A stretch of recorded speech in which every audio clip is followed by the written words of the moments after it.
रत्नागिरी जिल्ह्यात सीएनजीचा तुटवडा, रखरखत्या उन्हात वाहनांच्या लांबच लांब रांगा, चाकरमानी आणि पर्यटक हैराण। मे महिन्याच्या सुट्ट्यांमुळे कोकणात येणाऱ्या चाकरमान्यांची आणि पर्यटकांची संख्या प्रचंड वाढली आहे।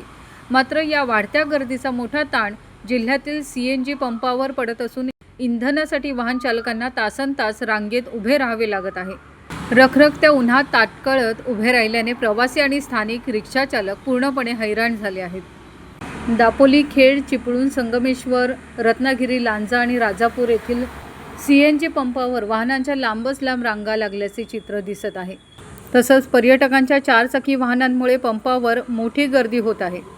अनेक ठिकाणी साठा संपल्यानंतरही रिफिलिंग गाड्या येईपर्यंत वाहन चालक आपला नंबर लावून रांगेत उभे राहत आहेत। केवळ पर्यटकांनाच नाही तर चिपळूण, खेड, रत्नागिरी आणि दापोली शहरातील स्थानिक रिक्षा चालकांनाही या समस्येचा मोठा सामना करावा लागत आहे। व्यवसाय करण्याऐवजी रिक्षा चालकांचा जास्तीत जास्त वेळ सीएनजीसाठी रांगेतच उभा राहण्यात जात आहे। यामुळे रिक्षा व्यवसायावर परिणाम होत असून रिक्षा चालकांमध्ये संताप व्यक्त होत आहे।